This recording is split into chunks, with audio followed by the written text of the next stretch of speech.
पुराणों के पन्नों में न जाने कितनी ही कहानियां दबी हैं। कहानियां जो भक्ति, हठ और ब्रह्मांड के गहरे सच के बीच की उस महीन रेखा को चुनौती देती हैं। आज हम एक ऐसे ही रहस्य से पर्दा उठाने जा रहे हैं। तथास्तु, यानी ऐसा ही हो। सुनने में कितना शक्तिशाली लगता है ना? देवताओं की स्वीकृति, एक ऐसा शब्द जो किसी की भी गहरी से गहरी इच्छा को हकीकत में बदल सकता है। पर क्या हो अगर यही एक शब्द, यही वरदान किसी भक्त के लिए एक भयानक अभिशाप बन जाए? चलिए आज इसी विरोधाभास की गहराई में उतरते हैं। और यही सवाल इस पूरी कहानी के केंद्र में है। एक ऐसा सवाल जिसने ना जाने कितनी सदियों से भक्तों और विद्वानों को सोचने पर मजबूर किया है। एक महान ऋषि, एक परम भक्त और उनकी पहचान 3 पैर। आखिर इस अनोखी, इस अजीब पहचान के पीछे का रहस्य क्या है?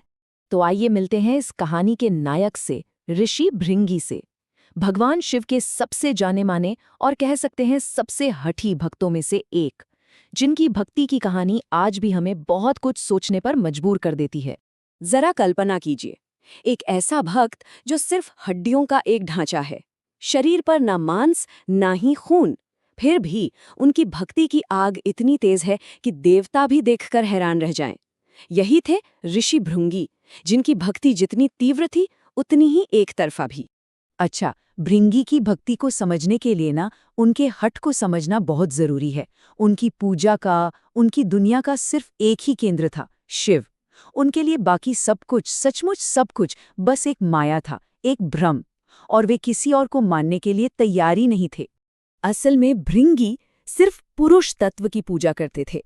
उनके लिए इस ब्रह्मांड का इकलौता सच थे शिव, जो ज्ञान और चेतना के प्रतीक हैं। बाकी सब कुछ, जिसमें प्रकृति और ऊर्जा शामिल थी, वो सब उनके लिए भ्रामक था, मतलब एक इल्यूजन। तो भृंगी के लिए शिव ही सब कुछ थे, और शक्ति यानी प्रकृति, ऊर्जा, जिसे माँ पार्वती दर्शाती हैं, उसे वो पूरी तरह से नजरअंदाज कर देते थे। और यही उनके जीवन की सबसे बड़ी परीक्षा की वजह बना। फिर कैलाश पर्वत पर एक दिन ऐसा आया जब भृंगी की इस एक तरफा भक्ति को एक परम परीक्षा से गुजरना पड़ा। एक ऐसी परीक्षा जो ब्रह्मांड के संतुलन को हमेशा हमेशा के लिए परिभाषित करने वाली थी।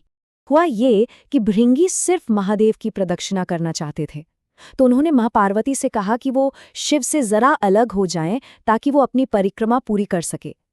अब ये सिर्फ एक अनुरोध नहीं था, ये तो शक्ति का सीधा सीधा अपमान था।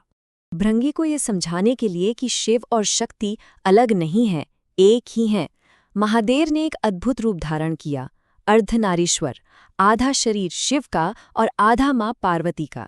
ये रूप इस बात का जीता जागता सबूत था कि वो अविभाज्य हैं, एक दूसरे के पूरक हैं, एक ही सिक्के के 2 पहलू। लेकिन भृंगी कहाँ मानने वाले थे? नहीं, उनका हठ तो देखिए।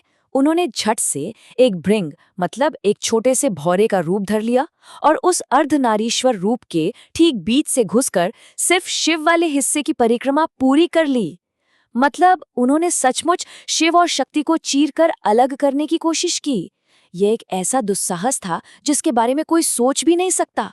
भृंगी के इस काम ने मां पार्वती के क्रोध की आग को भड़का दिया। अब समय था परिणाम का, एक ऐसा परिणाम जो भृंगी को हमेशा के लिए बदल देने वाला था। और मां पार्वती ने श्राप दे दिया। ये शब्द सिर्फ गुस्से में नहीं कहे गए थे, ये तो एक ब्रह्मांडीय सत्य की घोषणा थी। उन्होंने कहा कि अगर भृंगी को शक्ति स्वीकार नहीं है, तो शक्ति से मिला हुआ अंश भी उनके पास नहीं रहेगा। देखिए, शास्त्रों के अनुसार भी शरीर में जो हड्डियां और पित्त हैं, वो पिता से आते हैं, जो पुरुष तत्व को दर्शाते हैं, और जो मांस और रक्त है, वो मां से मिलता है, जो शक्ति या प्रकृति का प्रतीक है। ये गहरा आध्यात्मिक सच है जो हमारे शरीर की बनावट में ही छिपा है। और श्राप के लगते ही, पलक झपकते ही, भृंगी के शरीर से सारा मांस और खून गायब हो गया। वो फौरन हड्डियों के एक ढहते हुए ढांचे में बदल गए, खड़े भी नहीं हो पा रहे थे, एक जीता जागता कंकाल जो अपनी ही हठ का नतीजा था। पर यह कहानी एक और दिलचस्प मोड़ लेती है। जहां एक तरफ हठ का नतीजा श्राप था, वहीं दूसरी तरफ अटूट भक्ति का नतीजा थी करुणा, क्योंकि महादेव अपने भक्त को कभी निराश नहीं करते। सोचिए, जमीन पर गिरे हुए, दर्द में तड़पते हुए, लेकिन भृंगी की जुबान पर सिर्फ एक ही नाम था, शिव। उनकी भक्ति इस भयानक हालत में भी अटूट रही, और ये एक ऐसी निष्ठा थी जो देवताओं को भी पिघला सकती थी। अपने भक्त की ये हालत और ये अटूट निष्ठा देखकर महादेव का दिल पिघल गया। उन्होंने भृंगी को सहारा देने के लिए एक तीसरा पैर दे दिया ताकि वो फिर से खड़े हो सकें। एक ऐसा वरदान जो हमेशा के लिए उनकी पहचान बन गया। तो चलिए अब इस कहानी के सार को समझते हैं कि ये कथा हमें क्या गहरा आध्यात्मिक संदेश देती है। एक ऐसा संदेश जो आज भी उतना ही जरूरी है जितना सदियों पहले था। ये कहानी हमें बहुत ही खूबसूरत तरीके से बताती है कि शिव चेतना है तो शक्ति ऊर्जा है।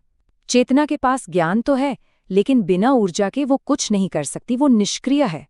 और ऊर्जा के पास शक्ति तो है, लेकिन बिना चेतना के वो दिशाहीन है, उसे पता नहीं कि कहाँ जाना है। पूर्णता या मतलब कंप्लीटनेस तभी मिलती है जब ज्ञान और कर्म, शिव और शक्ति एक साथ आते हैं, एक दूसरे में मिल जाते हैं। तो देखा, हम वहीं वापस आ गए जहां से शुरू किया था। तथास्तु, भृंगी ने असंतुलन मांगा और उन्हें वैसा ही मिला। फिर उन्होंने अटूट भक्ति दिखाई और उन्हें सहारा मिला। ये कहानी हमें यही याद दिलाती है कि प्रकृति का हर नियम संतुलन पर, बैलेंस पर टिका है, और जब भी हम इस संतुलन को तोड़ने की कोशिश करते हैं तो हमें उसके परिणाम भुगतने ही पड़ते हैं। ये एक सोचने वाली बात है ना? चाहे हमारा काम हो, हमारे रिश्ते हों या हमारी अपनी आध्यात्मिक यात्रा, क्या हम भी कभी-कभी भृंगी की तरह किसी एक पक्ष को चुनकर दूसरे को पूरी तरह नजरअंदाज कर देते हैं? क्या हम ज्ञान और कर्म, चेतना और ऊर्जा, शिव और शक्ति के बीच वो जरूरी संतुलन बनाने की कोशिश कर रहे हैं? सोचिएगा जरूर।